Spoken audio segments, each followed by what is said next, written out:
Greetings, everyone. As we wait for our esteemed guest, Giselle Ruiz, to be with us, definitely excited to see all your beautiful faces or your muted faces on the call today as we move forward. This is the Career View, and my esteemed colleagues, Jonathan, Nora, Lynette, and Shawn, myself, we're all the hosts of the Career View. Let me tell you more what the Career View is. The Career View is an authentic, organic show. We are looking at taking this actually to a whole nother level. And when I say that, actually producing this as right now a Zoom or a webinar, but eventually creating a show on a monthly basis around hot topics that pertain particularly to the career field, to employer relations, all the good stuff that for those of us who are working in career services or career development as a whole. But we really want to drill down on some pertinent issues, specifically as we've talked about over the last two episodes around diversity, equity, inclusion, and justice. As we have these dialogues and conversation. We want people to be able to chime in, speak, learn, grow from this, and at the same time be able to take takeaways that you can implement not only in your own professional career, but also in your personal lives as well, as we try to make sure that we become a society that is very inclusive, truly a society that has brave spaces, and truly really speak about what that paper said back in 1776 about the pursuit of life, liberty, and happiness overall. And so as we go forward, we will love your feedback on this platform. We will love your insight. Even if you want to be a host or, jump on and be a guest speaker about a certain topic, please let us know, because I really believe that the expertise that's on this call is very much important for us to have, and all voices should be heard as we move forward. So happy to see all of you guys join us for today. Our next one will be August 20th. We do this the third Thursday at 3 o'clock of every month.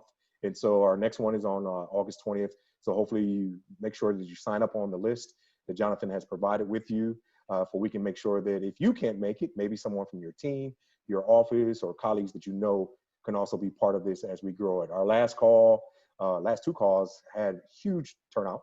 And we're expecting more and more turnout each time we do this, based upon we're not necessarily affiliated with NACE or CLC or anything like that. Like I said, this is more organic of an opportunity to bring experts on, as we have today with Giselle, who works for TikTok, and that is our goal. So if you watch the View itself, the show, they bring all the great celebrities and individuals to come talk about hot issues and topics.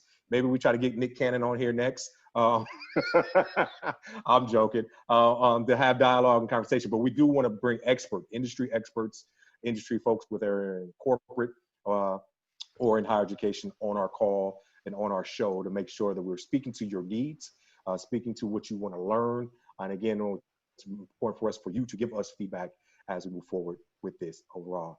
But as we talk about what's going on, if you've been getting stuff through NACE, if you've been getting things that are coming out, most recently, there was an article by Kashida McClellan. I thought that was very interesting and came out, I think on Monday, through NACE on the Spotlight, highlighting 16 things you can do within your organization that can be really much geared towards supporting those students and supporting staff of color that might work within your office or across your campus. I know this will be a topic for a lot of us as we're trying to run through this pandemic and navigate how we're opening. So as we wait for Giselle, I want to ask you all on the call today, how many of you have plans to go back to the office and you're not happy about that?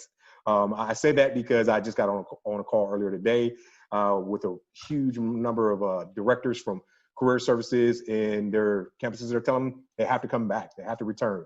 I am at UNC Chapel Hill, and we will be doing a WFA model, work from anywhere, where we do a hybrid, where our staff will only be on site on Tuesdays and Thursdays between certain hours to kind of cut down on concerns of their health, their safety, and our students, but still offer the high-end services that our students need, still be there for our students to be able to get what they need as well. But I know a lot of you probably are frustrated because you're still trying to learn what is going on internally, externally. You're probably located all across the country. Would love for anyone to chime in right now and real quick, just give us one quick thing that we can have that you're doing on your campus if you're going back from there. Hey, Tierney, just to let you know, Giselle is joining. I saw it. She's in the building. Cool. Got it. Anybody want to share? Nobody want to share? All right. Kristen said we are remote. We're not going back. People are teaching their courses on campus, but they're going to be remote. That is good to see. I see it over in the chat. So thank you guys. If you're teaching your courses, if you're working from the office, if you're in the office, a lot of offices, that's good that you're remaining remote. I see it over in the chat. So great. I would love this feedback because I want to share it with my colleagues in North Carolina, as many of them are still trying to navigate this opening back up. We go back August 10th. Many of us across higher education go back sometime in August. So it's important for us to understand that. But we have our esteemed guest with us today. I'm very much excited to introduce Giselle. I'll let Jonathan introduce her, but we're excited to have her with us today. I know she had that hard traffic that she had to fight to get on the call today, but we're excited for her expertise and insight in today's topic of talking about a brave space. So Jonathan? Let's just hop into it. Giselle is a global talent acquisition over at TikTok, and on her LinkedIn, she's a rainmaker. That's my favorite part. We were talking on my podcast, Soul Force Ones, about what that means. But yeah, let's just jump into it. With our first question in terms of creating brave spaces. Maybe Giselle, you can introduce yourself and this idea of brave spaces and what you're doing at TikTok that help diversify employers, companies, and making it a culture in which people can be their authentic selves and be brave. I think you're muted, Giselle. Hi, everyone. First and foremost, Jonathan, you were coming through, at least to me, a little bit echoey, but I have a ton of internet issues. So just a disclaimer in advance. If for whatever reason I go in and out, just ping me on the chat group and I will try to rectify that real time. Thank you, everyone, for this opportunity. I'm super excited about this for a variety of different reasons. One, because I lead my work through an education lens. My background is in education. I feel like education is our equalizer and folks from underrepresented, marginalized, disenfranchised groups to leverage some sort of economic empowerment and get a seat at the table, at least in North America or in the United States, which is my personal experience. I'm a first-generation immigrant. My family's from the Dominican Republic. I'm the first in my family to go to college. I'm the first in my family to have a master's degree. I will be the first in my family to have a PhD, God willing, and be Dr. Ruiz someday. All of those things are really important and rooted in who I am, because in one generation of my mom just having a dream of wanting to come to a different country to create a better life for her future children that didn't even exist at the time, and for me to sit here and be leading this work at major corporations, to have built the career that I have built, to be able to say that I have the education that I have when she has an 8th grade education in just one generation, to me, is how I lead the conversation around creating access and opportunity and opening doors. And I think in my field, at least, which is corporate America, a lot of the conversation is around lowering the bar, or we don't exist. We as in, Black and brown people, other, and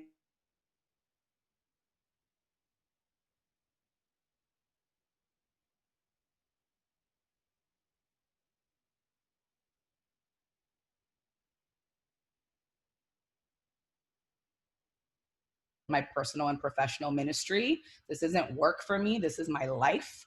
This is my life's work. This is my purpose. And so I need people to understand that it's not about whether or not we're good enough to achieve. It's about us having the access, the resources to be supported so that we can thrive in systems that have been set up for just white males to thrive in. And so from a bravery perspective, Jonathan, to answer your question more specifically, I'm brave all day, every day, because I'm telling people to their faces, this is a cancer. It's a problem. And if you think cancer is bad, then diversity, equity, and inclusion challenges are cancer. It's the same as, whatever is important to you: climate change, homelessness, any other mental health, any other major crisis that people can connect to. I make sure that I, bring diversity, equity, inclusion to the forefront of that, so that they understand inherently how deep we have to go to really be able to make some change. And I've always been this person, but I've really leaned into it in the last few years or in my last experiences. And frankly, coming out of leaving corporate America to go back into education and working at an educational nonprofit in the education reform space, to really like become, so committed to driving this work by all means necessary. And what that means to me is if I'm part of an organization and we're not doing this work, then I will absolutely let myself out the door and go somewhere else, where I don't have to convince people that this is important. I'm beyond that.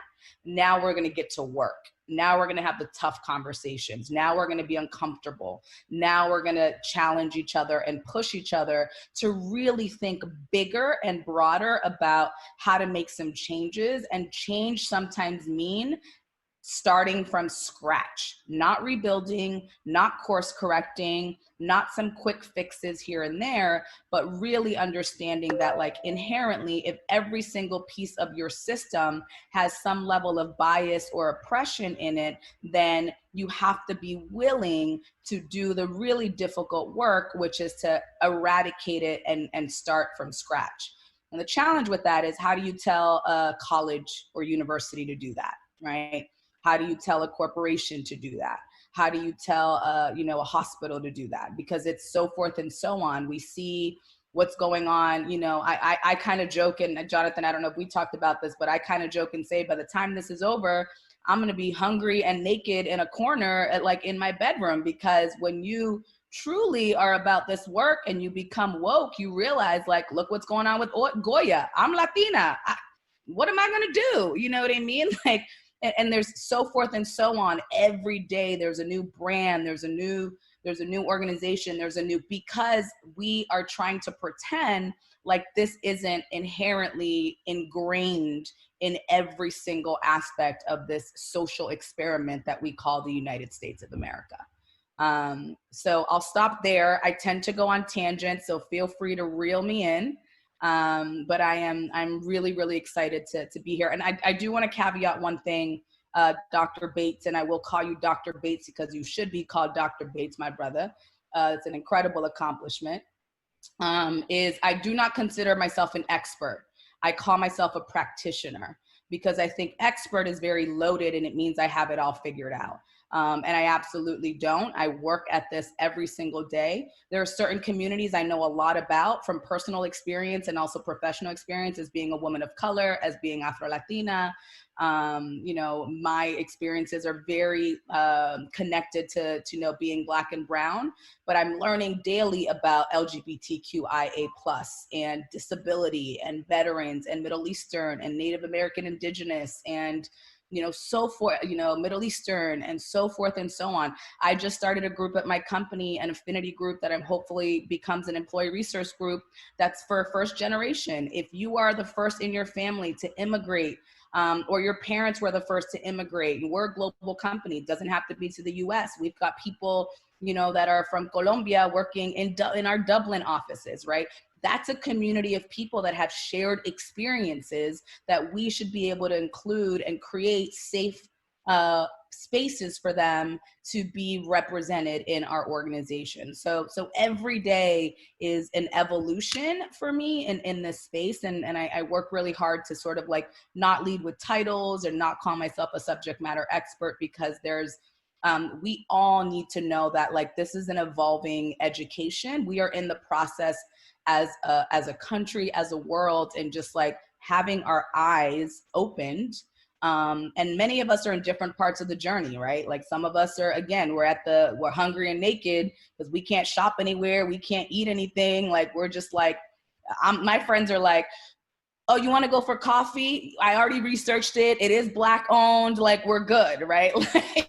They know that what they're dealing with, but that's where I'm at. A lot of people are just waking up to oh, wow, this is a thing. And we got to meet everybody where they are. And so education, I'm so excited about this conversation because it's all education and awareness. And you all are such a bridge because you're educating our future workforce on really being prepared on, how to come to these organizations and be brave, right, Jonathan, to bring it back to you, and be able to be themselves and not have to code switch, or not have to interview in a particular way, or not have to straighten their hair to show up to work, or, you know, so forth and so on. How do we create that bridge between all of you and higher institutions and career professional development professionals to help our, you know, disenfranchised communities understand that, like,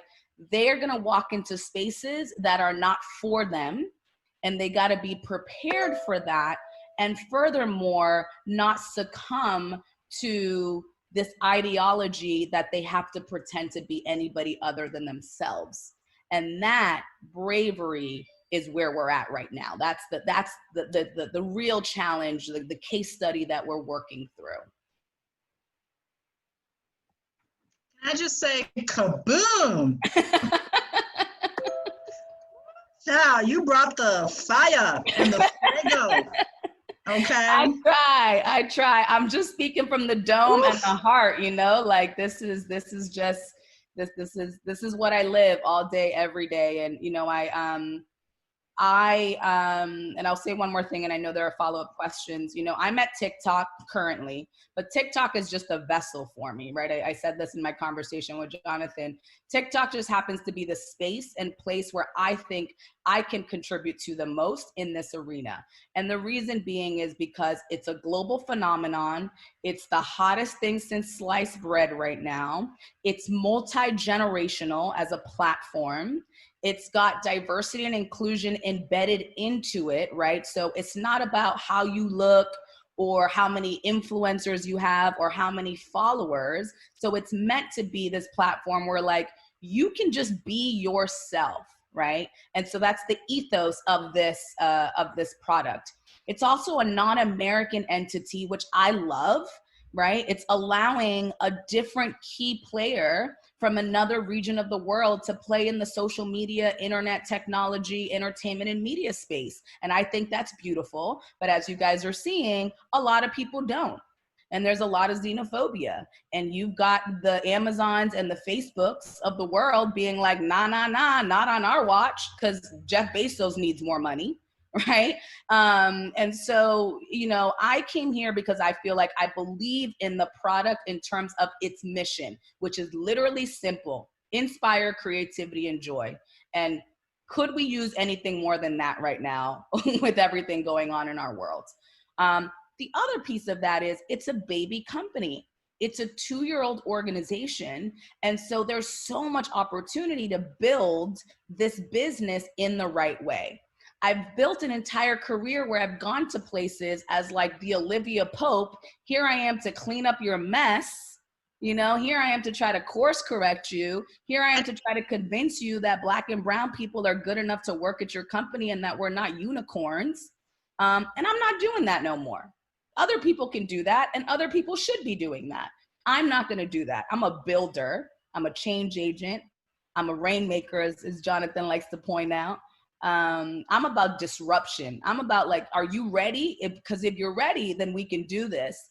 And I feel like TikTok as a company is ready right now, simply because they're young and hungry and can build it. They don't have to fix anything yet. They haven't been around long enough to mess it up, right? But if and when that is no longer the value proposition for me, then I'll move on to the next place, the next vessel that allows me to do this work. Even if it's my own thing, right? And so, like, from a career development perspective, as you guys are sort of helping build, you know, students into working professionals, that is the thing that's most important, is how do we get young men and women to just be truly grounded in their core of what are the things that are important to them, right? I get messages from candidates that I hired 10 years ago that are saying things about what I've done for them that are still, like, reflective of who I am today as a person. Who I was in college is, you know, I was a sociology major, race and ethnic urban relations person. Like, I was leading the BSU and the Hola group and all of them, right? Like, this has always been who I am. So how do we help young men and women tap into who they are and see if they can identify opportunities in the workforce that are as aligned to that, and then help them navigate the really challenging waters of how they're going to meet resistance day in and day out as they try to continue to exert who they are and what's important to them. Giselle, you, I don't even know what to say. You on point, like Lynette said. But I just want to reiterate to my audience, if you want, you can post in the chat questions you might want to ask. If you want to raise your hand to come off your mute, we also want to do that. But I have a question for you. You know, being the TikTok is a new, burgeoning organization as a whole. What are the things, like you said, that they haven't messed it up, but they're also building at the same time? What are the things that you could give advice to us on as organizations themselves that are old, that are been in place for a while, could really hone in and focus on to make equitable changes? So if I look at TikTok with it being new, what are some things that you're implementing now that kind of won't let them hopefully not mess up? And what are some things that we as career professionals could have dialogue with our students, with ourselves on, to make sure that we're preparing students and ourselves to come to a place like TikTok with all our beauty? Absolutely, absolutely. So a couple of disclaimers. I'm not like a PR comms person for TikTok. This is like my personal opinion. So everything I share, because I have no filter, so I have to give people that disclaimer. I don't want TikTok calling me later like, you out here in the streets talking about this is what we're doing. But where we really are is, again, just education and awareness. How do we define, as a Chinese company that's a global company, what diversity is, what equity is, what inclusion is? Do we lead with DEI or IED, or whatever other way we could look at that? And what does that mean? What does diversity mean in North America versus Singapore versus Latin America versus Japan, right? We operate all over the world, and there's different definitions of what that means. So I think it's just really right now understanding where we are as an organization, to really build solutions that are customizable and sustainable and inclusive of all of our regions, and of all of our scope of work, as we're building what we call a rocket ship, right? Because we're essentially, that's what we're doing. And I would say, in addition to that, it's commitment. We have commitments, right? So if you go on our website, you're going to find blog post after blog post after blog post in reference to this.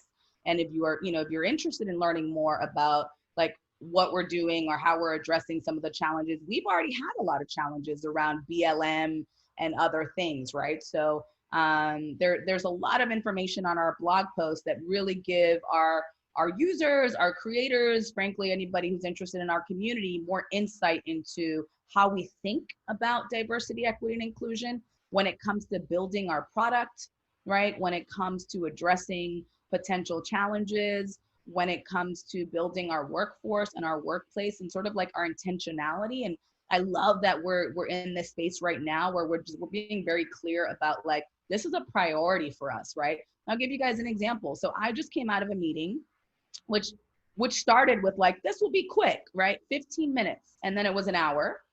And it was about emojis, like emojis that we use on our not on our platform. We use a internal sort of like Slack system that's called Lark. It's privatized. It's our own product. And that's how we work. We barely utilize email. So we're on this thing all day, real time chat. You send a message, boom, boom, boom, a bunch of emojis. And we went emoji by emoji by emoji by emoji and had an entire conversation. Is it offensive? Is it inclusive? What does it represent? Could it be misconstrued? Skin tones. The emoji that's like, hey, I got muscles, like that. Should it be a non-binary thing? That's a very masculine specific, right? All of these things that if you sit down and actually think about it, whoa, you could spend all day really focused on that. So back to your question, I think that where we are as an organization is there, right? There's a lot of organizations that are reactive. They're freaking out. They're just like, we got to do something. We clearly haven't been doing enough. You know, we're getting called to the mat for it. Quick, come up with some solutions, you know, and quick fixes. And what I would say to you all is, do not work with organizations that are not committed to doing this work, and figure out in your systems how you audit for that and how do you assess for that. And the reason why that's important is because, do you want to send your babies, because that's what they are, right, out of your institution into an organization that is not going to foster them, that's not going to believe in them, that's not going to commit to them, that's not going to support them, that is not going to set them up for success? Because what happens on the other side of that is they get a ton of imposter syndrome, they have horrible PTSD, they have mental health issues and anxiety and drama, because there's no coming back from being that broken. Right? And that's like personal experience. I've been there myself where I had to leave. I was just like, I can't do this anymore. And I hear stories all day, every day from, you know, people that reach out to me, especially Black and Brown, that are like, I don't even know what to do, you know, like I'm just failing in this institution, and I feel so unsupported, and I feel so unseen, and I just don't even know what to do, right? And so I think where you all can really bridge that is hold your partners accountable. Make sure you are asking them to speak to whomever is in charge or leading this type of work. Make sure you get actual commitments from them. Make sure they're showing you progress and milestones and benchmarks. Make sure they're taking accountability. And then for those that are not, be brave enough to say, at this point, you are not an organization that we are able to partner with. Here are the reasons why. Here's an opportunity for you to go and take the time to correct those things, and then come back to the table when you're ready. Because we are about making sure that our students go into the professional world, into spaces and places where they're going to be set up for success. Mentioning that, Giselle, I mean, you worked in higher education, I understand, at one point in time. Yeah. What did you do? So I started my career in college admissions. I used to lead multicultural and international admissions for 2 different colleges in Boston. Boston in the house. Yeah. So I did that. And Boston is where a small town outside of Boston is where I grew up. So that's home. And so was there for 5 years, got my master's degree in policy planning and administration in higher ed, was like, you know, so focused on like, oh, I'm, you know, getting my PhD by 40, I'll become a college professor, buy a house with a white picket fence, boom, I'm a dean. It's in the bag. Like I had it all, you know, my entire plan to work in higher education for like the remainder of my career. And I could never get that $100,000 back for that master's degree. So Still paying it off. Still paying it off, exactly, that I don't use necessarily every day. And then got an opportunity from a friend who had worked in corporate and entertainment and media. And she was transitioning from her job, presented the opportunity to me. And so I came to Los Angeles. I had never been here. I'd never worked at a corporation. So talk about like complete culture and corporate shock to come from working at a college or university to, you know, working at NBC Universal, which at the time was owned by General Electric. So it was a very, very corporate setting. And I'm still recovering, right? Like, so that's why I think it is so critically important to make sure that there are actual bridges between, you know, alumni networks and career centers and companies and organizations at every level, internship all the way through, you know, getting them hired into full-time jobs, because that's the missing link. I don't ever hear companies talking about the importance of partnering with career services, ever. I've worked at 10 different companies at this point. I've never heard one person say that ever.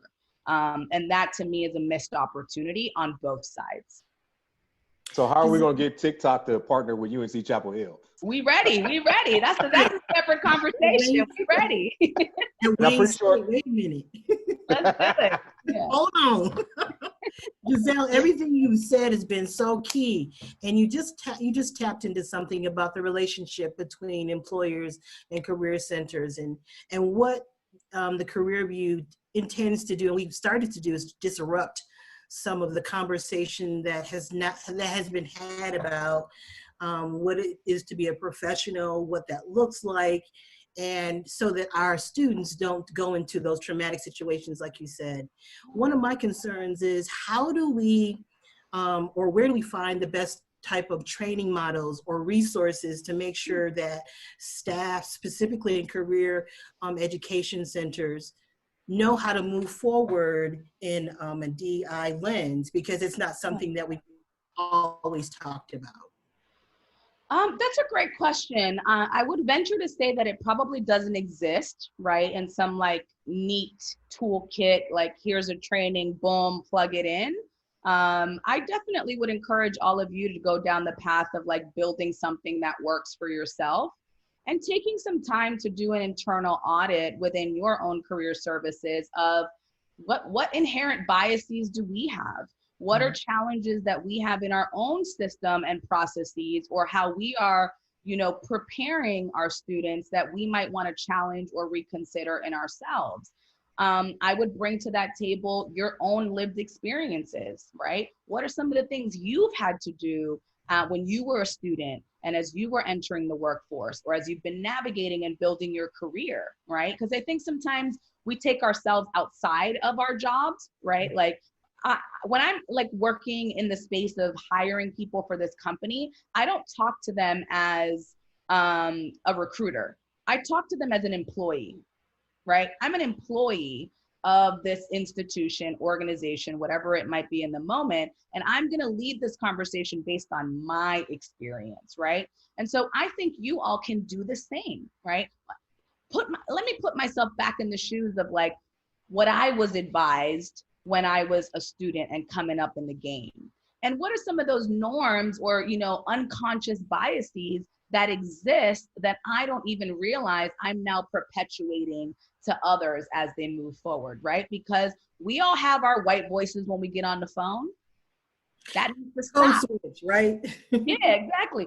That needs to stop. But it's become so normative that we've stopped questioning it, right? And that's just one of many, many, many examples. I'm not straightening my hair no more. I'm a 40-year-old woman. I'm done. It's over. Like, if you want me to work at your company, you're gonna have to be okay with the fact that like I'm from an island and my stuff curls, right? But when my mom sees me going into a work meeting with my hair like that, she thinks I'm bananas, because we've been taught by our families, by our friends, by our institutions of how we are supposed to behave. And that is meant to be behavior that is close as possible to white normative dominant culture, right? And so what happens is, this is what happens. Candidates come into interviews pretending to be somebody they're not. And then they fail the interview process because they're not connecting. They're not being themselves. They're afraid to be themselves because they've been taught, I have to pretend to speak this way, right? Yeah. We got to change that. That's you guys, right? Like, that's helping your students understand the value of how incredible they are, and helping them understand that even though you haven't, achieved such and such qualification that this job description is asking for, here are the things that you have. So that when you go into that conversation, you can speak about how your adversity and your tenacity and your perseverance, and you having to work 2 jobs while putting yourself through college and supporting your family, so forth and so on. All of the barriers that we've had to climb to be able to become a Dr. Bates, that stuff needs to be taught to our students so they bring that into the conversation with confidence, versus feeling like they need to go into a room in a space where they have to pretend to be somebody else in order to achieve, being hired. Now, the other part of that, which is where I work on, is helping institutions and companies recognize things like putting a qualification like 5 years of experience on a job description is racist. And people go, what? Yeah, it's racist. Because what you're saying is that that person needed to have been working at a certain level at a certain company for this amount of time, which means that they should have had access to those companies, which means that they should have had access to certain institutions, because we all know you go to a certain school that pipelines you into the particular places that you can go work at, which means that they should have gone to a certain high school to get into that college, which means that they should have gone to a certain middle school, so forth and so on. And it goes back to kindergarten, which is determined by the property taxes in your community. So job descriptions are racist, right? It's all of this kind of stuff that we need to start having conversations about that, like, no one really wants to do. Because when you say we require a college degree or we require 5 years of experience, you are inherently integrating bias into your system and into your process, because you have plenty of people that are incredibly talented that can do the job that you have decided that you're not going to consider because they don't conform to what you have defined as excellence. So we got to redefine excellence on both sides. And then we have to prepare our students to enter a workforce that is not set up for them, right? But give them the tools to be able to know who they are and what they're bringing to the table so that they can go and sell that. Hey, Giselle, I wanted to ask a follow-up question about that piece around it being racist to have experience on the resume. How, if you're looking for somebody with supervisory experience, is it racist to say I want somebody with 5 years of supervisory experience? I think putting a time frame on anything could inherently be linearly linked to systemic bias in a process. I think if you put supervisory experience, or, minimum, like ideal, like preference, not required, those are different things. If my preference as an employer is to have someone that has 5+ years of supervisory experience, I need to be able to qualify why that is, right? What does that number really mean? And do you really need that? And I'd rather you make it a preference, nice to have, not a requirement. When you make things like years of experience, specific education, so forth and so on, requirements, you are immediately telling an entire group of people, you know, for this job. And I'm not okay with it. And that requires a lot of work, because again, what it means is like, y'all on your side need to throw the baby out with the bathwater, start from scratch, look at everything you've done and just assume that it's wrong and that it needs to be rebuilt. And we need to do the same. And then we need to make sure that we're like sitting at the same table together, having these conversations consistently, right? And so pick your top 5 or 10, external partners that you work with and commit, for 2021, we're going to sit at the table with these partners and build out new frameworks and new ways of working together so that we can best support our students without having to teach them inherently to be different people than who they are. Giselle, I had another question, and it's coming from the chat. And if Garrett is on the call, I'm going to ask him to come off mute and ask the question since it was kind of long to ask. But it's a great question that I want him to go ahead if he's on there. Garrett, I know you're there. Yeah. How's it going? Go ahead and ask your question. All right. Hi, Giselle. Love this. Great. I got to say, my heart is just like racing. I'm having to hold myself down in my desk just listening to this conversation. Where are you joining us from, Garrett? Just so I have context. From Florida Southern College in Lakeland, Florida. Awesome. Nice to meet you. And so the question that I ask is, what role does vulnerability and forgiveness play when lines are crossed as it relates to DEI? I see a lot of students and employees wanting to do something, but they're afraid of what they're going to do is wrong and be shamed or condemned for trying to do the right thing. And so I kind of think a little bit about cancel culture, or some people just going straight to what you said is racist, so therefore you're a racist because you just said something racist type of deal. Yeah. Interested to hear your thoughts. I have so much to say on this. So let me try to be somewhat succinct. So let's start with like the definition of racism, which is, right, an oppressive group against a non-oppressive group, right? And so when this conversation comes up about like anti-whiteness in the sense of, Black people can't be racist towards white people, that is true. That is not the definition of it, but that doesn't mean that they can't be prejudiced. That doesn't mean that we can't see bigotry as action. And I'm not about that life, right? In order for us to be pro-Black, pro-brown, pro everyone, does not mean that we need to be anti-white, right? With that said, I need people that are part of a majority group, which in this case, when we're talking about race relations, are white, predominantly white males, or also white women, to recognize that you, not by choice, we get it, inherited a ton of privilege. And you inherited an entire system that was set up for you, right? So I heard someone else say it, it was in a TikTok video. Imagine if you were playing a Monopoly game, right? Garrett, you and I are playing a Monopoly game, and we're like, okay, Garrett, you get to go 400 rounds, and then I'll go, right? You go, you buy all your property, you get your education, you invest in stock, you build your best life, and then now I get to go, right?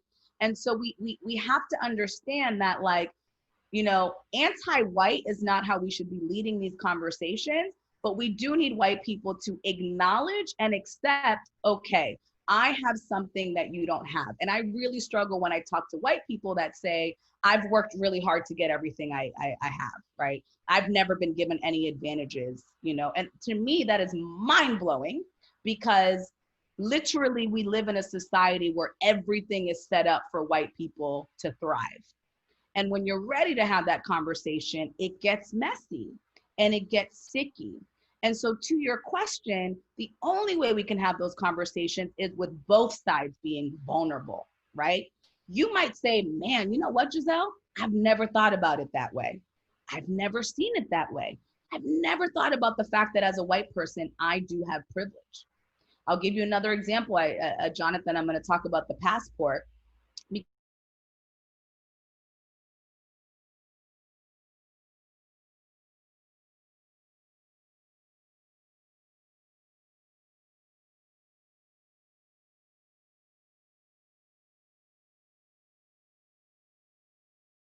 And so as someone who grew up between two worlds and whose family has always lived in a third world developing country, I always understood from a very young age that having a blue American passport meant that I could go anywhere in the world. And all I have to do is book a ticket. And maybe for like Brazil or like certain countries, they make you get a visa, but that's just a process, right? And then on the other side, I have family members who I have an aunt who had to let her 3 children come to the United States to be with their dad. And it took her 11 years to be reunited with her kid in America, right? We have privilege as Americans. Did we ask for it? Did we decide that we were going to be born in the US and have all of this privilege? No, but we have it. So we've got to recognize it, because we all have some type of privilege. And then we have to recognize the areas in which other people don't have privilege. And then we need to come to the conversation with complete vulnerability. I don't know what I don't know, but I want to learn. And I might say something offensive. And if I do, call me out and then let's talk about it. That's how we grow. That's how we learn. We got to be willing to not live in fear. We got to let white people off the hook from the perspective of like, you're the problem. You're not the problem. White dominant culture is the problem. Systemic oppression is the problem. Racism is the problem, right? And by de facto, white people are the ones who built those systems. But if you're a white person that goes, I see that, and I want to be a part of like eliminating that, then we good, and then come to the conversation fully prepared to be like, I'm brand new to this, y'all. I'm brand new to this, but I want to learn and I want to figure it out. And then the people on the other side, white, black, brown, orange, will tell you where they are in their journey. Well, maybe I'm, like, hey, Garrett, like Jonathan might say to you, like, no shit, Garrett, like, welcome to my life for however many years, right? And that's okay. Ha, ha, ha, chuckle, chuckle, fist bump, let's do something about it, We're so afraid, especially in our jobs, to lead with bravery and vulnerability. No one has this figured out. Look at the mess that we're in. No one has this figured out. No one has a solution. And that's okay. We have to be okay with saying, we don't know how to solve this, but let's try to work together to figure it out without having it to be about like oppressing others, right? Liberation for all. Liberation for all. It does not mean one over the other. Black and brown people aren't fighting to take defense. Like, this isn't Game of Thrones. Let's take the white people down so now we can rule, right? Like, that's not, can we all just have an equal level playing field? And I think the challenge is you have people that think, oh, what they're trying to do is take us down so that they can, no. And you do have some black and brown people that think in that way. It doesn't make any sense to be oppressed and then want to become the oppressor. We got to get rid of the oppressors. Now, do we need to over-index right now on the communities that have had the most inequities? Absolutely. Because you know what? When Black people win, so do Native Americans, so do LGBTQIA+, so do Latinos, so do Middle Eastern, so forth and so on, right? But we got to start with the groups that inherently have been held back the most. And we all know right now, that's Black Americans, right? And so I'm not going to play oppression Olympics with, the Asian or my Jewish friends and colleagues. Like, we get it, like, yeah, you've had your challenges and struggles too. And we're going to get to them. Don't worry, we're going to get to everybody. But right now, we're focused on Black. And we need you on board because liberation for Black people means liberation for all of us. I think absolutely on that. I'm just gonna hand clap it very quickly. Absolutely. There is so much to unpack in everything that you have said. I will put a little shameless plug. If you want to apply to the doctoral program that I'm in, Giselle, it's in diversity and equity and education at the University of Illinois Urbana-Champaign. It is online. It is cost effective. Let's chat offline, honey. Girl, let's chat. I'm just saying. Look at you, future doctors. I love it. Future doctors across the board. I love it. So, I'm a third-year doctoral student. So my question is for you, and then I want to get to a couple of questions that participants have asked in the chat. I want to be mindful of that as well. Very quickly, in your experience in the companies that you've worked at, particularly in corporate and higher ed, what advice would you give to our participants who have been microaggressed or impacted by a supervisor that may not look like them, even though the supervisor did not intend to say it that way, act that way, whatever the case may be? Have you had that experience, and how have you Of course, I've had the experience as the person receiving the microaggression, right? I've also had the experience as people coming to me as a trust partner to say, I had this experience, what should I do? So we could definitely get into that. But I just want to make sure, Garrett, if I hope I answered your question. If not, and if you want to talk further, just ping me on LinkedIn, and I'm more than happy to spend some more time there. And that goes for anybody, frankly. Like Jonathan knows I need this. I'm like available for everyone that wants to have further dialogue, and I'm committed to that. So here's the challenge. It's not pretty. My answers aren't pretty. And in having brave conversations about that. Do you see what I'm saying? Like, there's certain conversations not to have, and then there's certain conversations that, I can't let this one slide. I gotta talk to my supervisor about this. Here's the reason why this is challenging. We're not ready in the workforce to have these conversations on either side. as the person that is the microaggressor or the person that's receiving it. We're just not that evolved. And I tell people every day at work, whatever's going on in the outside world is going on in this inside world. We're just a microcosm. So companies are not at a place where I could say, hey, Lynette, can we have a brave conversation? You made me uncomfortable when you said such and such thing. We're just not there. So your options are twofold. And the reason why I think they're twofold is because we also need to be mindful of, you know, especially folks that are coming from communities of color. I can't afford to lose my job. I got 5 people eating off this check, right? Like people have said to me. And that's real. It's real. So people have to make choices to sometimes let it slide, which is incredibly unfortunate, but it's the reality. And I put it out there as if you are in that situation, know that we see you and we hear you and we understand you. And it does not mean that your pain or your experience, and I'm gonna get emotional, matters any less, right? So we need to make sure that people from communities that are disenfranchised have somebody in their personal life, in their professional life, that's a mentor, that's a therapist, to help support them through all of the negative things that are just going to come their way when they choose to be part of a work environment, because there's no way around it. And you're going to be faced with, do I push this and have this conversation, or do I let it go? And most of the time we have to let it go, right? So that's that version. The other version, which is where I'm at, and it took a really long time to get here, you gotta be ready to go, period. If you're not about this life, if you're not about this work, if you hired me just to check off some sort of box, but you're not here to support me, or you're not here to address challenges and barriers that are getting in the way of my success,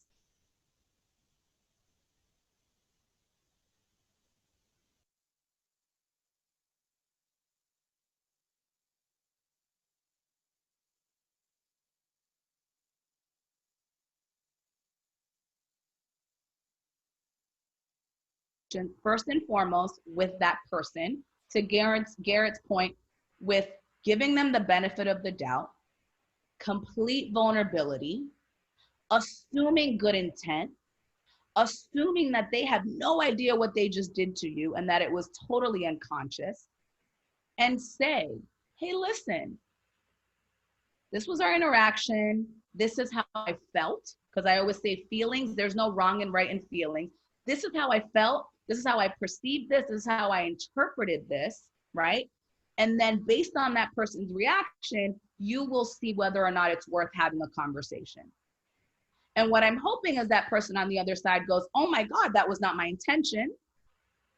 Let's dialogue so that moving forward, I don't do that to someone else, right?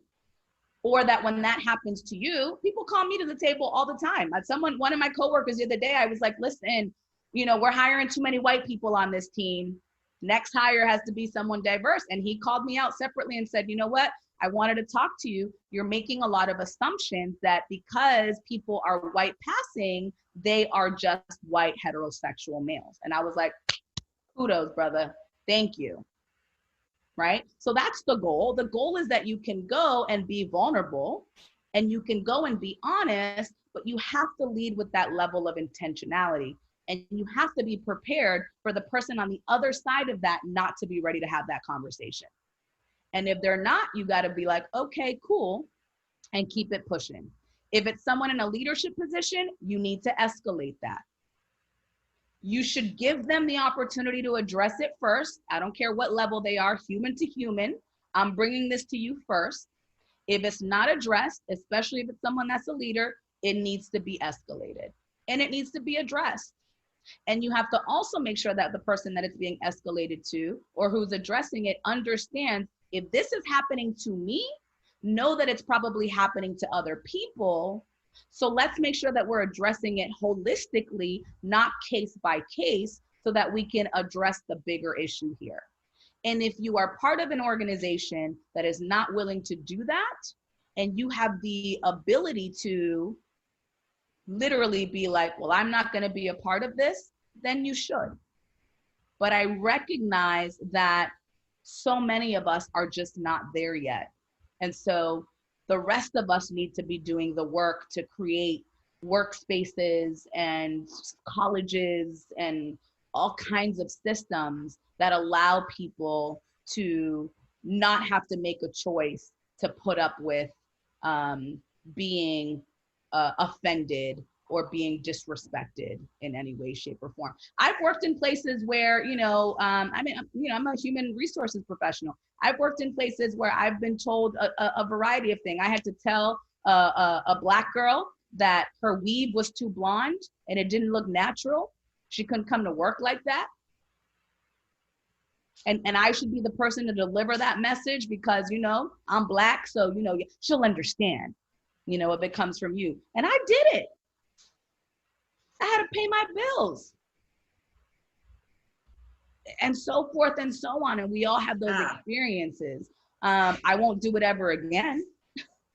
But, it's taken building a 20-year career to be able to say that. So I also really want to recognize for, our 21, 22, 23-year-olds that are just trying to figure out, man, how do I just even get in the door? To really expect them to be prepared to then challenge the person who signs their paycheck for saying something awful to them. It's a big expectation, but I'm hopeful that, they at least have someone in their life, personally and professionally, that can support them through those challenges, and that there are mechanisms at that institution, whether it be an HR person or a diversity person, that they can at least go and say, hey, I wanted to make sure that this was on your radar. And then they should also know that we've got a hell of a ton of laws and legislature that protect you from things like retaliation. So if you're ever in that situation and all of a sudden they're trying to get you out that company, then you call me because we're going to find you a lawyer and you're going to own that place. Hey, Giselle, I wanted to jump in and share a couple of thoughts and then ask a question. My sense, and we talked about this on the podcast in terms of how this is very spiritual for us. And this moment, what you refer to as a movement in terms of Black Lives Matter, represents on a deeper level, to me, our soulfulness, right? So when we say Black Lives Matter, it's not controversial because we're embracing our shared humanity. And I think about creating brave spaces is about creating spaces in which we don't have to be brave to be who we are, where people can take risks, where being yourself doesn't have to be a risk. And I wanted to bring in Becca Sherpak's question, which was in the chat, where at her institution, it's a bunch of people with predominantly white institution, and she's lower on the ladder, so to speak. She's not the one doing the hiring. And how do we create these spaces where faculty and staff, they don't necessarily look like our students, and creating this space where people can be brave to have these conversations and to change it up? I'm looking at our question now because I just want to I lost it a little bit there, Jonathan. So how do we create the spaces when our faculty and staff don't look like our students? So I'm going to address the lowest on the ladder. Throw that out the window. I don't care what your title is. I don't care what your level is. I don't care what your skin color is. None of that matters. You have to be, we're all leaders. We are all leaders. And you have to lean into this work if you want to be better. So Becca, I don't care if you are cleaning the floors or signing the paychecks. You're a leader in your organization, and you have to be prepared to not let your title or your position limit your action to create these safe spaces, right? And then I'm assuming that you're white. Please correct me if you're not. But how do we create these spaces when our faculty and staff don't look like our students? The biggest problem is that, how do you forget the, how do you get your spaces to look more like your students, right? So I'll give you an example, a couple things, going back to the janitorial. My mom was a janitor. She, I was raised with my mom cleaning banks late at night. That's how she made her money, on top of, government subsidies. My college essay was about my mom sort of like cleaning banks. I'm Latina. Every single imagery we have of people that are Latinos are like, we're working in the farms or the restaurants, or we're cleaning your toilets, right? So I make sure that, when I'm hiring janitorial staff, for example, at a company, I don't hire Latinos, because I got to change the image. Latinos do more than clean toilets and make your food. But we've all been conditioned to be like, the Asian girl does my nails and the Latina cleans, my toilets. So part of that is changing that narrative. We tend to also focus on, when we decide to lean into this work, then everything becomes about, well, let's just get a bunch of more Black and brown people. Great. But we do that at the entry level early career. So you still have, right, the decision makers, the senior leaders, they're all still white, straight males. But then all of a sudden at the bottom of the tree is where all the Black and brown people are. And so I think, to your point, Becca, and the question now went away because I'm scrolling. I think you got to find a way to challenge that convention, challenge that tradition, challenge that system, and ask your institution that same question. Wait a minute, what's going on here? There's a disconnect, because we're not reflecting our student population in our leadership. Why is that, right? I like to lean with why. I think if you just start asking why, it's like kids, 4-year-olds, but why, mom? Well, such and such, but why? Well, such and such, but why, right? And what they do really well, at 4, is to peel back that onion. And I think you can do that with your institution, and not in a disrespectful manner, but in a way where you're just actually curious, because all you're asking to do is people to think about why they do the things we do. And most of the time, the reason why we operate and do the things we do and the way we do them is because that's just how we were taught to do them. And we've never taken the time to reconsider an alternative way. Thank you for answering that question. I want to go actually very further up on the chat box. Heather Recurl, I apologize for jacking up your last name if I did, asked a question in regards to, and if you can chime in, Heather, in regards to international hiring and international student hiring, and how sometimes many companies say that they can't find the perfect person to be qualified for the role. But Heather, before Giselle answers, or anybody on the Career View panel answers, can you chime in to clarify your question as well? Yeah, Lynette, can you hear me? Okay, yes. Awesome. Thanks for bringing that up. So I'm up in Duluth, Minnesota. We're not that far from Canada. It's fairly white here. It's also, there's a lot of Native American people around too. And I'm hearing all of this about diversify. And I will say, awesome. I've got 200 students here who would love to get an internship. They would love to work for you when they, graduate from my institution. And they'll say, awesome, let me have at them. All right, they're international students. Oh, well, we don't hire international students. Well, why? You're not a government agency. You're not I know it's institutional will, but I'm really tired of I can't find a qualified candidate. I just showed you them and you're not interested. What's the deal? What can I tell them? Yeah. So back to sort of Lynette's question and how I'll answer it. It's not pretty. It's actually a hot mess when it comes to international students. And I think we got to peel back the onion on that one too. So I used to be an international recruiter. That was how I started my job. So I literally would go to different countries and identify the students that now are at your institution, right? So I'm very familiar with the visa process and all of it, right? And how does that process work? Okay, so you're gonna send me to Ecuador, right? Guatemala. So I recruited all over the world, basically, except for Southeast Asia. Latin America primarily, obviously, because my first language is Spanish. So you're going to send me to, you know, Colombia, Guatemala, Panama, not first world nations. And you're going to ask me to go find international students. But those international students have to be the 1% of those countries, because they have to be going to the best schools in those countries, most of them private schools that they need to be able to afford. And then in order for them to be able to come to college in the United States, they have to be able to show that they have, at that time, and that this was over a decade ago, $85,000 in their bank account, and that they have a reason to go home once they're done. So when companies are telling you, like, we're not prepared for them to come here, the international visa education process is not set up for them to work here. It's that 1 year OPT if you're lucky, and then it is set up for you to go home.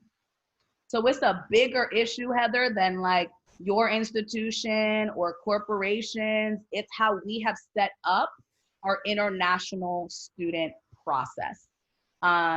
And I don't know who at your institution, maybe it's an employee attorney, maybe it's an immigration attorney, maybe it's something you tackle with your international student services executive director, right? To really figure out, you know, how do we address it beyond just our institution, right? How do we really think about addressing this from a long-term solution so that we can come up with something that impacts value for not just our international students in Duluth, but for all international students that come to the United States? And how do we also help our institutions understand that there are plenty of other really qualified, talented people sitting in other countries that should also have the access and the ability to come study at our institutions, right? So shout out to Duluth. I don't know what school you're in, but I used to work with an incredible gentleman. His name is Tom. I don't remember his last name right now, but when I do, Heather, I'll send it your way. And he used to run international recruiting at an institution in Duluth. So I'm familiar when you say that location really resonates with me, right? So again, like how I started this conversation, there are no quick, easy fixes in this work. We're talking about things that are gonna take beyond our lifetimes, to be honest. Beyond our lifetimes. And we gotta be okay with that. And we gotta do our part, right? And so my part is like, you know, there's a story, I keep trying to reflect on it, and I don't know where I got it. Like, I don't know if I got it from the Bible or like just a Latin American, like a Latin folklore, but there's this story around like a bunch of seashells, you know, were on the sand, like dragged out from the ocean. And there was a little boy going by, picking them up and throwing them back in the water, right? Because they need to be in the water. And this gentleman walked by and said, "What are you doing? You're never going to be able to save all of them." And he picked one up and said, "But I saved this one." And he picked another one up and said, "And I saved this one." And he picked another one up and he said, "I saved this one." And that's what our work has to be, right? So I do it one person at a time. I beat this drum every day. That's why I say this is my life, work, and purpose. Until God comes and says, we done here, this is what I'm committed to. And if you're not ready to get into the game at that level, then I suggest you just stay out of it. Because that's the battle, right? If that's really what's keeping you up at night, Heather, if that's something that's really, really important to you, then you got to be looking at like legislation around international students. Is that helpful, Heather? Awesome. Happy to talk more also, again, if you want to just ping me on LinkedIn. Hi, how are we doing, Jonathan? Oh, hi, I'm Analia. I'm with UC San Diego. Hi, hi, thank you. Welcome.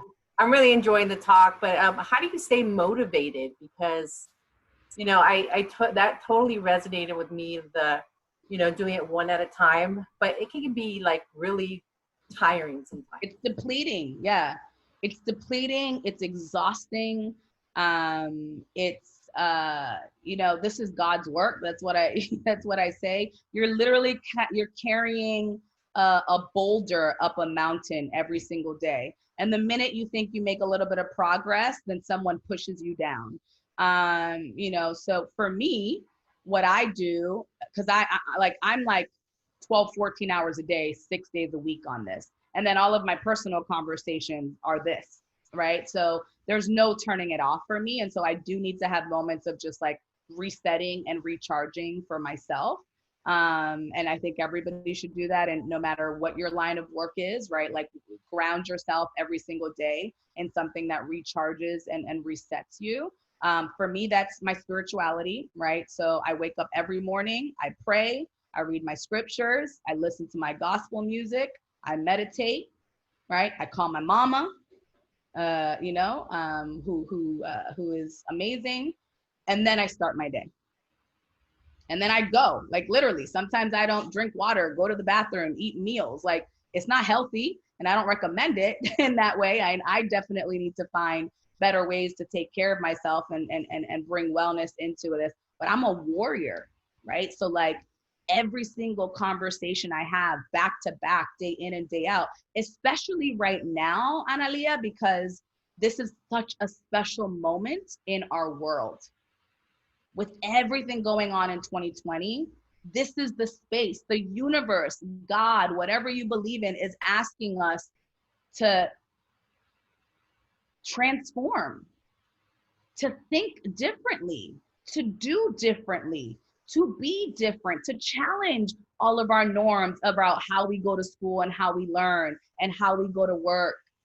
And wow, so I've been hiring people to go work, you know, I'll give you an example. So the tech company really struggled with getting, you know, people of color to move to the Bay Area, right? It's highly expensive. It's the most expensive area in our country.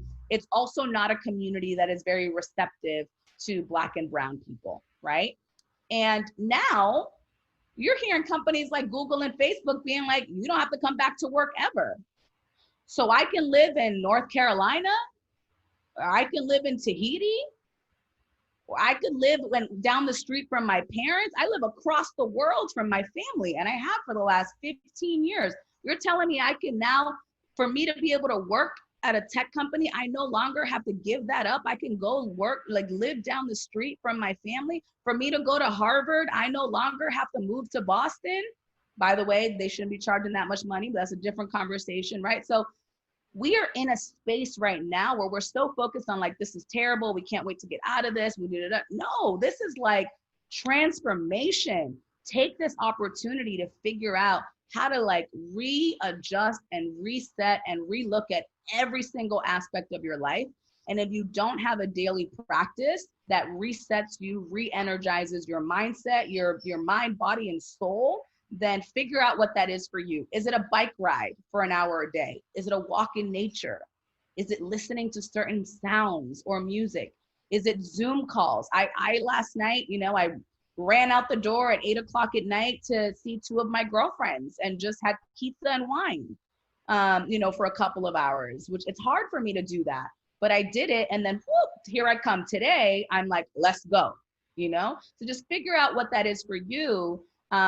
Because the work is absolutely devastating and heart-wrenching, but I believe that there's light on the other side, right? Like when I see all of the rhetoric that's coming out of this administration that's so divisive, but then I see the other side of that, of people really coming together to say absolutely not, then it gives me hope. And then what I do, which is what I said to, you know, to Heather, is like, this is my fight for as long as it's my fight. And I frankly don't think we're going to solve all of these issues in my lifetime.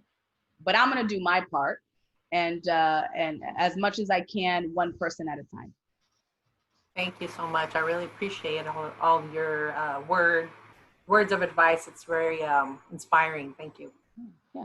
And another thing I will add, because I noticed that you did this, and not to call you out, but it is something we do in the Latino community. Like, your name is Analia Mendez, right? My name is Giselle Ruiz. I'm not going to code switch and change that, because we've been transformed to believe that we have to do that, right? I do that here. I live in Los Angeles. I don't live in Los Angeles, right? Right, This was Mexico. This was Mexico, California, New Mexico, Utah, so forth and so on. Most of the West Coast was Mexico. And so I correct people all of the time. Oh, can you meet me in Los Feliz? I don't know what Los Feliz is. Los Feliz, Calabazas, Los Angeles, California. Okay, perfect, right? And so I think as Latinos, again, that's just a perfect example. And I do it all the time too. That's a perfect example of how we are just so conditioned to appropriate ourselves to white dominant culture. So I had to call that out because it was in my mind, and it's also a reminder to myself to be okay with leading with, and we say a lot like, oh, it's okay, people mispronounce it all the time, or we're at Starbucks and we're like, latte for Jenny, right? Or something that like isn't our name. No, let's just educate people. My name is Giselle Ruiz. You can't pronounce that. I can, help you figure out how to do that. And let's all embrace each other to really make sure that we can be our authentic selves. I have another question from Michelle. Michelle, are you on the line to ask your question? And I can ask for you, but I want to give our participants a chance to connect as well. Don't be shy. I really wish that Zoom kept some sort of record of everything going on in the chat, because I can't read anything as I'm speaking, and I think it all just disappears once this is over. So I don't know if anybody has a solution to that. Maybe I should just screenshot. But Giselle, you can actually go ahead and there's 3 dots on the side. Yeah. Down by where it says file, you can actually save the whole chat. Mm-hmm. See, that's that PhD coming in handy. Hi all, I am here. Can you hear me okay? I can, Michelle. How are you? I'm doing well. Actually, I wanted to make sure to say hello to Lynette. I met you years ago at the U of I. I don't have my picture up, so that makes it difficult to know who I am, but hello, and thank you for just creating this space. Thank you so much. And I'm sorry I dropped in a little late, but Giselle, all of the information you shared so far that I've heard has been very uplifting for me, even as an African-American woman. And I just feel like, we're very much all in this together, and just that sense of belonging, I've really appreciated a lot.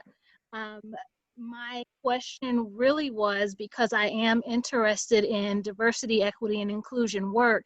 I am entry level, going into, I was pursuing HR, but now trying to place more of a focus in that discipline. But I was trying to find out, do you know of any corporations, because that was the direction I was headed, that are kind of like doing this work right, or at least that you can see some clear steps that they're taking in the right direction? I don't think anybody's doing it right. So we'll start there. That's real. And again, I think the reason why, like, I would ask that same question: do we feel that the United States of America is doing it right? Do we feel that our government is doing it right? No. So neither are institutions. They're just microcosms. All of your institutions, all of my institutions, they're just microcosms of the bigger challenges that we have in our country and in our globe. So I don't think anybody's doing it right. There are some glimmers of hope of really good examples, like Ben and Jerry. Okay. And to me, that's a fascinating example, because you're talking about 2, white males in Vermont that are really leading in this space, which I think is a beautiful thing. So I would encourage you to spend some time learning more about the work that Ben and Jerry as a company is doing. You could as easily start with just like following them on Instagram or all of their social medias. They're doing some really beautiful, brilliant work in this space. So shout out to Ben and Jerry. I use them as a case study to learn all of the time. I think DoorDash, I would call out DoorDash, especially as a tech company. I'm very familiar with a lot of the leaders there in this space, and I think they're bar none incredible and really get it, and are going to be committed to getting that organization into the right place. If you go to sort of like their website and you look at, like, just go to their website and look up a job, you're going to get a beautiful blurb at the bottom of all of their jobs that really addresses in such an authentic and genuine way how they're leading you know, how important this is for their workforce. And you can tell that it's not like a canned response. Right. You know, and so I would use, you know, DoorDash as a case study.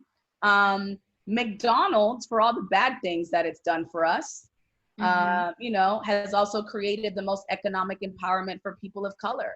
Okay. I think the people with the highest economic, socioeconomic increase and power in this country that are Black and brown are McDonald's franchisee owners that actually started working at the register at McDonald's. So McDonald's is a really good case study around this and has some really good best practices and strategies, especially about committing to growing people within their companies. And there is a book that is about this related to McDonald's. I don't remember the name of it, but I'm sure if you just do a little bit of research, you will find it. And if I can find it, I'll make sure that it's shared. But those are sort of like the three that come to mind right now. And again, I don't know the end all and be all of every single company and you know, that's doing this work, but I spend all day, every day trying to learn as much as possible. Most of them are not. Most of them are just starting to do this. Most of them are reactive to current climate and not really truly committed and just thinking about their bottom dollar, to be honest. And that's okay too, because that means they're at least willing to do something. So how can we take advantage of that to move the needle while at the same holding them accountable to say, this was cute, what else we got, right? Good intentions, not enough.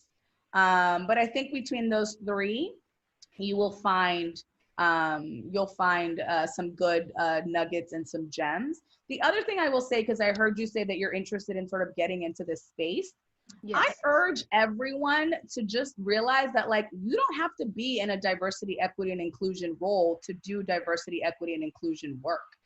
Everybody should be doing diversity, equity, and inclusion work. Everybody should be leading with a diversity, equity, and inclusion lens. I don't care if you're a doctor, a garbage man, an entrepreneur, like, it does not matter. This isn't an extracurricular activity. This isn't a nice to have. This is an imperative for every single one of us. So whatever you're doing, know that you can find a way to continue to do that and integrate diversity, equity, and inclusion into that. Okay. Thank you so much. I appreciate all your feedback. Thank you. And thank you for your question. Sure.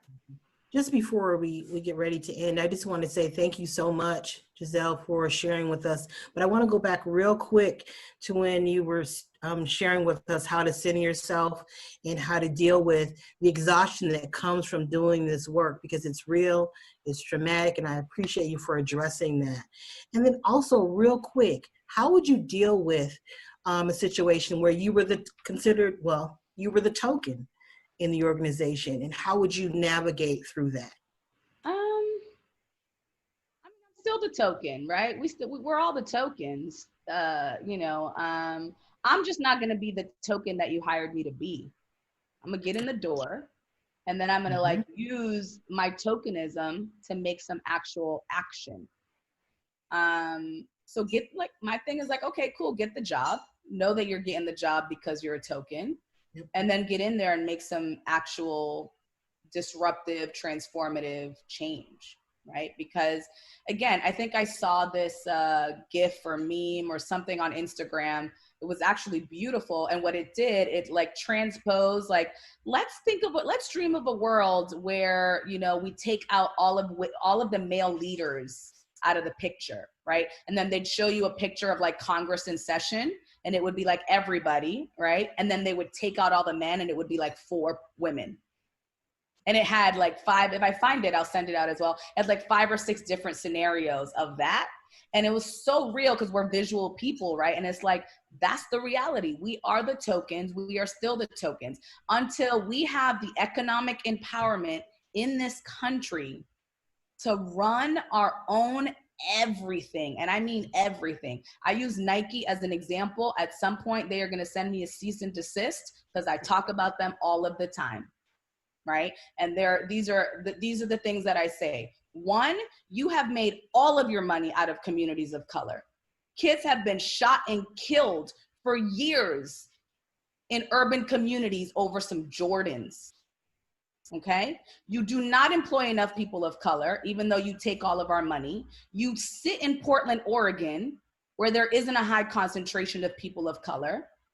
Jonathan and I had this back and forth because he's trying to get people to Portland, so we're gonna get them to Portland, right? But why LeBron, Jordan, Kobe, rest his soul, so forth and so on, why haven't the Black and brown people in the athletic industry not come together to say, we don't need you, Nike, we gonna start our own ish? And so until we get economic empowerment to commit to us as a people where we don't need to participate in systems or brands that are not about us, we will continue to be tokens. So I think I'm gonna sip my orange juice while you say that, Giselle, because facts. Right. Hashtag facts. Hey, Okay.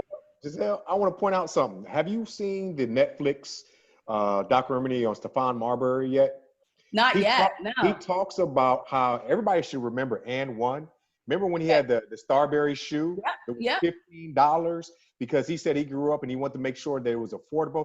Did you know LeBron James is the reason why that shoe eventually didn't get as popular as it wanted?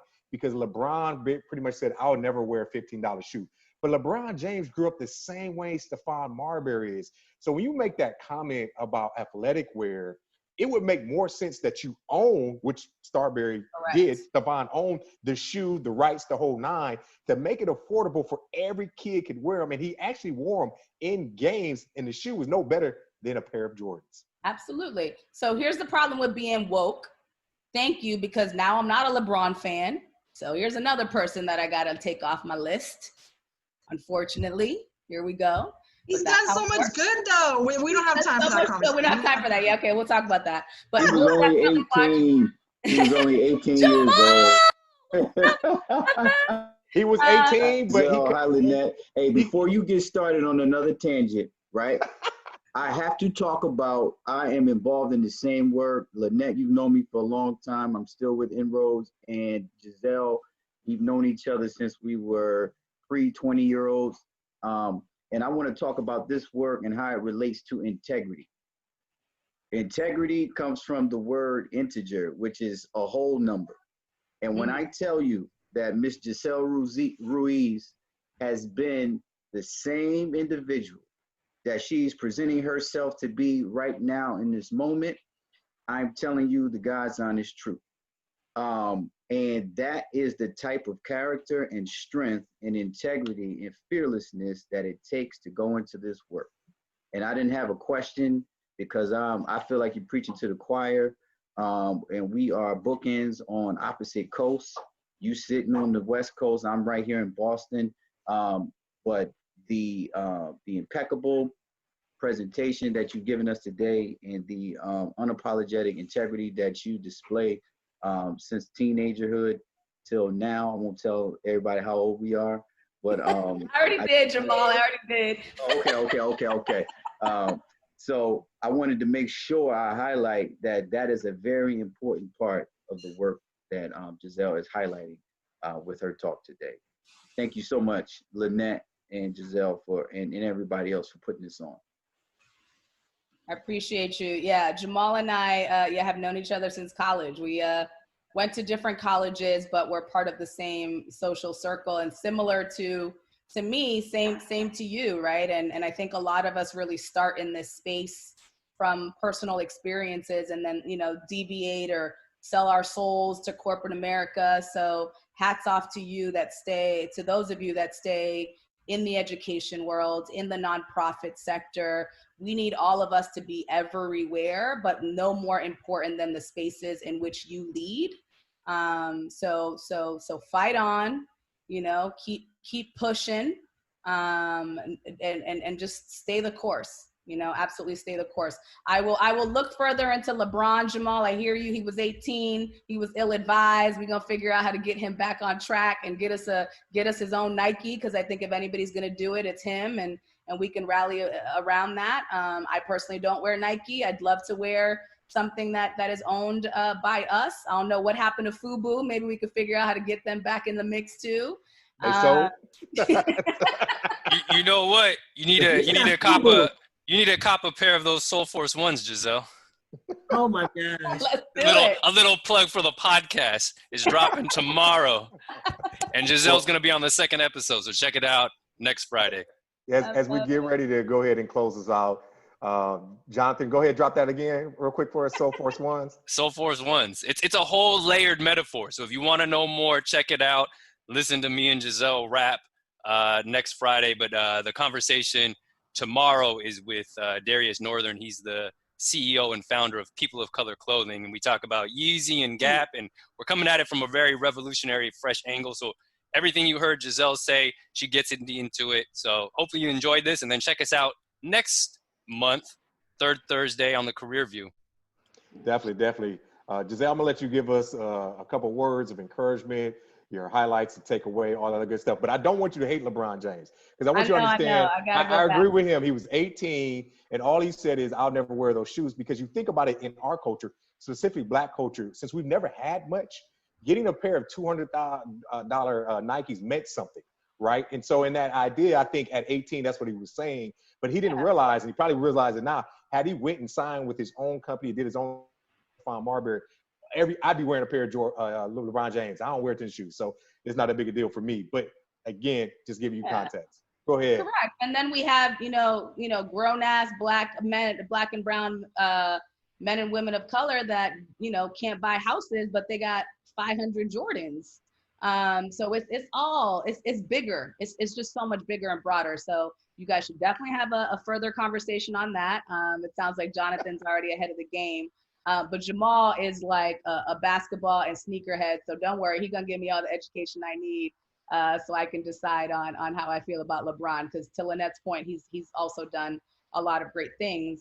But again, Michael Jordan just showing up to the table, in terms of black issues. And at first I was like hating on him. And then I was like, you know what? He's arrived. Welcome Michael Jordan to the battle. Right? I've never been a Jordan fan because he had an opportunity to help North Carolina select the first ever Black U.S. senator and governor, who was the former mayor of Charlotte. All he had to do was endorse him. He'd have won. His mother even asked him. He told his mother no. I saw that in The Last Dance. But I'm trying to give Jordan a pass. I think he's coming back to us. He's ready to commit. So I'm going to try to give Jordan a pass for a lot of his, frankly, buffoonery throughout his career. So definitely. Well, I'm not a fan because he robbed my Cleveland. He robbed my Cleveland Cavaliers a chance to go to the chip. We need a whole other conversation about basketball. Don't get him started. But anyways, I'm gonna let you go ahead and wrap it up for us, Giselle. You take us home. Give us your final thoughts. So a couple things. One, when I save the chat and I close the Zoom, where does it go? Because I want to make sure I read comments and circle back and add people on LinkedIn. So if anybody knows what happened, I'm gonna ask Jonathan to go ahead and do that as well, because he can copy it, paste it, and email it to you as well. Okay, perfect. That's one. Two, I want to be included in this community, so invite me to everything, right? Like, I don't want to just come in, do a talk, and then disappear. So definitely count me in for, everything, Jonathan, going on and on the Soul One side and everything going on with this as well, and others. Happy to continue dialoguing offline, like I said, one-on-one. Hit me on LinkedIn. I may not be able to get back to you immediately, at least with the time to connect, but know that I am committed to connecting with everyone as soon as I can get to it. And I really mean that. A lot of people say call me, hit me up, blah, blah. No, I mean it. And I want to be able to help. We all got to be in this work together. Again, you guys are doing God's work. You're on the side of the fence where you're really the warriors and leading this work. And I'm over here in corporate America, and let's make a bridge. Thank you, Giselle. This has been an amazing conversation. You are an amazing person. We were happy to have you as our guest speaker this time around. To everybody on the call, join us again on August 20th, 3 p.m. Eastern time, as we have this dialogue and conversation, as we continue the Career View every month here. We will send out the publicity on our next guest speaker and our next topic in the next week. Be on the lookout for it within NACE, through the email blast and all the other good ways. And Giselle, we will have you back As a matter of fact, I'm trying to get you to UNC, all that great stuff. So Let's do it. let's go ahead and get you that PhD before you can just come work with me. All right. I got you. Thank you all for being with us. Thank you, everyone. Thank you. Everybody have a blessed day and good luck. If the Career View team can stay on to connect, but thank you, everyone. Stay on. Hey, John, were you able to save the chat?